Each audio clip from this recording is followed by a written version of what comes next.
Hey guys, welcome to my channel. My name is ReadingBear and I hope you are ready for some more stories. And today, we'll take a look at some new malicious compliance content. If you enjoyed my content, please don't forget to subscribe to my channel and post some bear emojis in the comment. And now, let's dive right into the stories. First one is titled, Always Let Karma Have Her Last Word, and Always Follow the Rules at a Customs Border. A few years ago, I lived in Germany, EU, and wanted to spend winter holidays in my homeland, Serbia, which is not in the EU. I packed my 3 kids on my back seat. The twins were less than 2 years old, and the elder daughter was 7. I drove from Hamburg to Hungary, where I had to cross the border to enter Serbia. However, due to the holiday season, the line with cars and buses was more than 1 kilometer long. The waiting time was several hours. There was no other option but to wait patiently and move slowly forward 5 meters at a time. As the time went by, my kids got restless. I had to feed them, change their diapers, calm them down.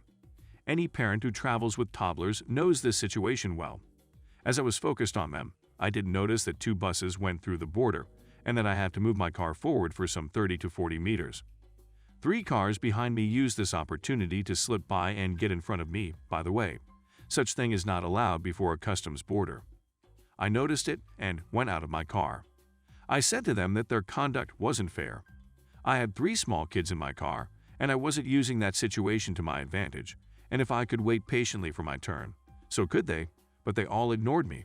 I didn't tell them that this conduct is illegal, as I thought that everyone knew this. There were several signs that warned the drivers not to drive around and passed a car in front of them. I didn't have time or energy to argue with them, so I got back into my car and thought, if I can wait for 6 hours, then I can also wait for 6.5 hours. Some 15 minutes later, 2 customs officers patrolled down the line of cars. For some reason unknown to me, probably routine, I cannot tell. They looked into each car, and when they saw my toddlers on the back seat, one of them told me that they would immediately open the second gate. To speed the things up, Hungarians are great, aren't they? 3 drivers from those cars in front of me heard this. They were outside, having a smoke, and rushed back to their driver's seats. I knew it was coming. I started the engine and let the 3 of them block my way, cut me off and park at the front of the second, newly opened gate. I slowly left the first line and parked my car behind them. I had a gut feeling that my sister Karma, the witch of witches, was about to act. Those 2 customs officers saw what happened and let the 3 cars through the gate, but they also told them to park their cars at the lots inside the customs border. Anyone who ever crossed the Hungarian/Serbian border knows what that means. They were going to search all 3 cars and their passengers and baggage thoroughly, which meant hours and hours of waiting, answering endless questions, unpacking, packing, and all sorts of annoying stuff. When I arrived at the gate, the customs officers greeted me and asked for our passports. "What's the purpose of your travel?" one of them asked. I told him, I want my kids to spend this Christmas with their grandparents in Serbia. He stamped our passports, greeted me and wished me safe travel and Merry Christmas. As a Christmas gift for my kids, he promised that he'd keep the 3 cars at the customs border for the next 6 hours at least and that they'd have to pay a really nasty fine for their misdemeanor. The second customs officer said, "I hope you enjoyed your stay in Hungary, ma'am." "Oh yes, I did, sir, I surely did." Next one is titled, Older Couple Demand We Take Their Plane Seats Only to Demand We Move Once in Flight. I was asked to post this over here too. I'm new in here, but here is my one karma-seeking revenge whilst it all played out story. So my husband, now ex, and I were one of the last to board the plane as he had misplaced his boarding ticket, and we had to search for it. When we got on, we were walking up the plane and could see our row. The plane was pretty much full and all settled in. A couple older than us sat in our row of 3. I checked our tickets and then asked the couple what seats they were supposed to be in as those were ours. They refused to move. They had scored 3 seats to their 2 bottoms, whereas the row in front had a very slim girl at the window. The air hostess came over, and as they were older and playing the age card, the hostess asked us to sit the seats in front. My husband argued that in the event of an accident, our names were not on the right locations. However, the hostess said she would swap these over. So we sat down next to the slim girl who took up no room whatsoever. The couple behind were very loudly gloating at their win and discussing how they would have a very pleasant 14-hour trip home. My husband told me as soon as we can to recline the seats as he was pissed they're gloating. So here we are settled when this man starts walking up the plane. He was a very large man, long dreadlocks, shoving a bagel in his mouth as he made his way up the aisle. My husband just looked at me and smiled as he realized the only spare seat was that window seat that would have been next to mine. And yes, Karma took a dump on the gloating couple's lap as the man asked them to move so he could get into his seat. Once settled, he took up a lot of the space, and once in the air, the lady called a hostess down and started having a strop about how we had stolen their seats and that we had refused to move when they boarded. Sadly for the lady, our argument at the start of the flight had been witnessed by the staff as everyone else was settled by then, so she was shut down by the staff who refused to move us. They had a miserable flight as the guy kept getting up for the toilet, extra drinks and extra snacks. Whoever he was a complete gem of human being. A user in the comments said, "I wonder why a couple who was smart and assertive to get those seats couldn't think of asking him if he wanted the aisle seat. He probably did, but was too polite to ask." Next one is titled, "Deal with it." Okay, consider it dealt with. A friend of mine, Richard, told me about something that happened to him yesterday, and knowing I'm on Reddit, gave me permission to share it.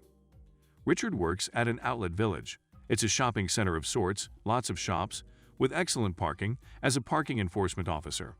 He is a decent guy. Generally, if someone parks in the wrong place, he will give them a chance to move rather than ticketing them. On to the story.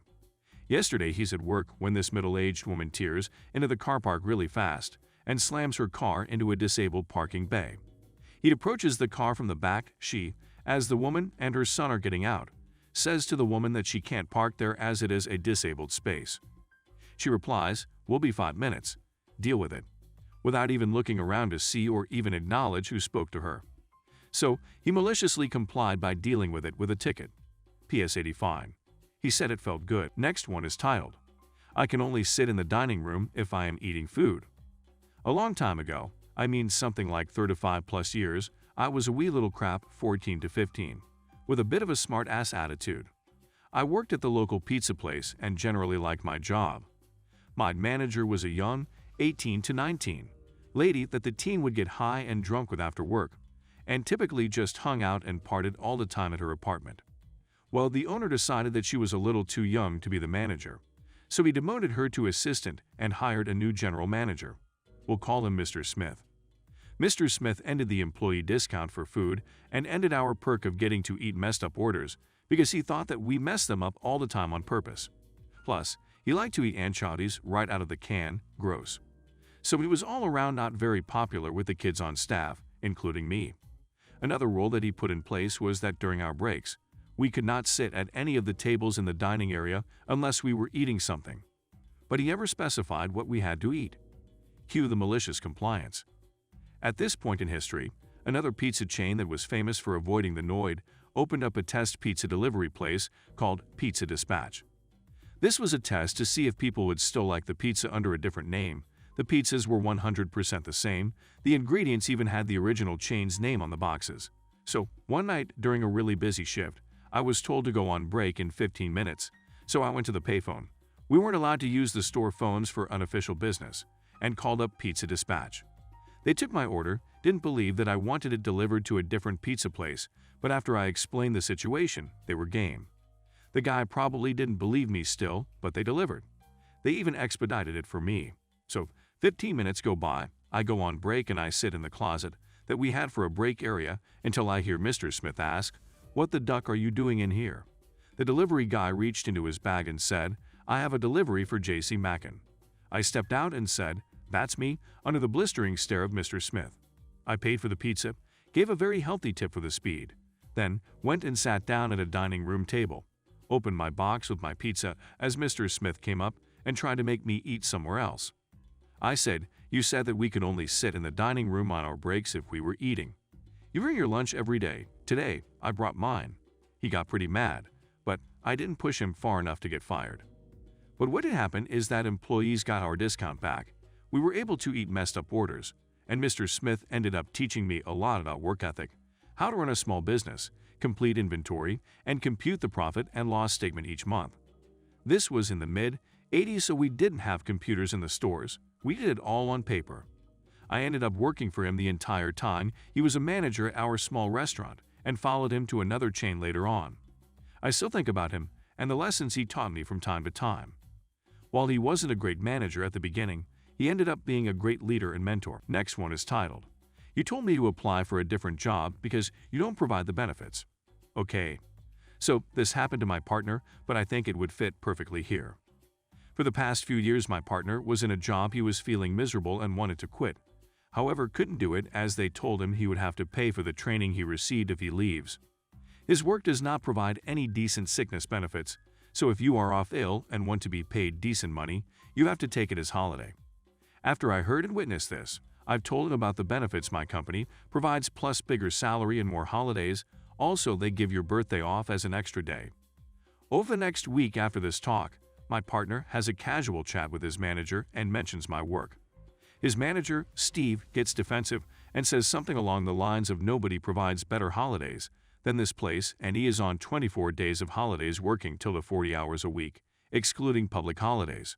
My partner, who waited for this moment, informs him that at my place the lowest position provides 26 days holiday, plus public holidays, plus flexible working hours on top of the fully paid sick leave, so you don't lose any money if off, and medical cover while working till to 35 hours a week. Steve gets pissed off. He then shouts that if my partner likes my job that much, he should apply there, believing my partner wouldn't be able to get a new job. Well, this week my partner handed in his resignation letter as he got the position in the company I work for and now has to do less hours, gets more holidays, money and proper benefits while doing Monday to Friday. His work was shocked and trying to negotiate by saying they can generously offer him doing 12-hour Saturday shifts on top of his usual ones without extra pay. As this offer was too generous, my partner had to decline and stick to his current notice. Next one is titled, "Interviewer Soliciting Reviews from Applicants." I can help with that. So, here's a fun one. A few years back, I'd applied for a position at a Japanese chain restaurant. They contacted me through text and offered me an in-person interview, contingent upon a good review for the restaurant. You know, to get a feel for what kind of server I would be. Mind you, I hadn't mentioned anything about liking their food. I never even set foot into this particular location. I thought this can't be serious. Nobody would ask for a fake review in exchange for an interview, right? I thought that maybe they meant a hypothetical review through text message, perhaps to see how good I'd be at pimping their food. Ridiculous, I know, but I tend to be generous with the benefit of the doubt. So I asked them for a little clarification, and lo and behold, they sent me a link to their Yelp page asking me to get back after I was finished so they could have a look. And of course, me, being the kind and helpful person that I am, had to oblige. The first thing I noticed when I followed the link to their Yelp were the bad reviews, of course. So I did what anybody would do in my situation. I uploaded the screenshot where they asked me for a fake review in exchange for an interview. I explained further in the text box, then left 1 star and hit that submit button. Needless to say, when I shared my review with the interviewer, they weren't very impressed. Unfortunately, I didn't think to screenshot my review, and Yelp eventually took it down for violating their community standards. Still felt amazing. Last one is titled, "Mini Malice." We just changed accounting systems at my hotel, and I was told to stop one process and wait for further instruction from my GM because they did not know what reports they needed, the settings, or the names, but that it is definitely a different format. The processes are saving specific reports with specific settings and specific formats with a specific name.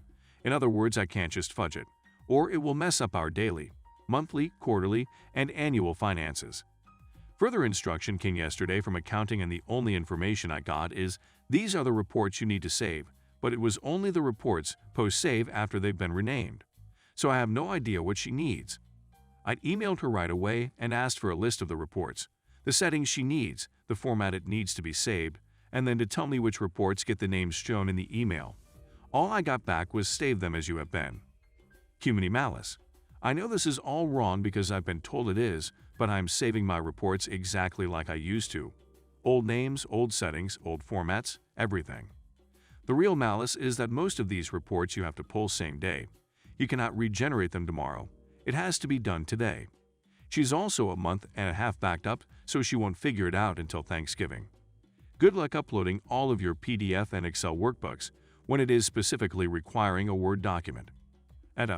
I asked for a very specific list because on my days off my relief will always call me asking how to do the first process, and I work overnights, so these calls come in at 3 to 4 a.m. It is for training purposes. Realistically, I know what reports she wants, besides 3 new ones, because I've done the original process 5 nights a week for 7 months. But I don't know the settings or formats she needs, so she's getting the old ones. Thanks for listening.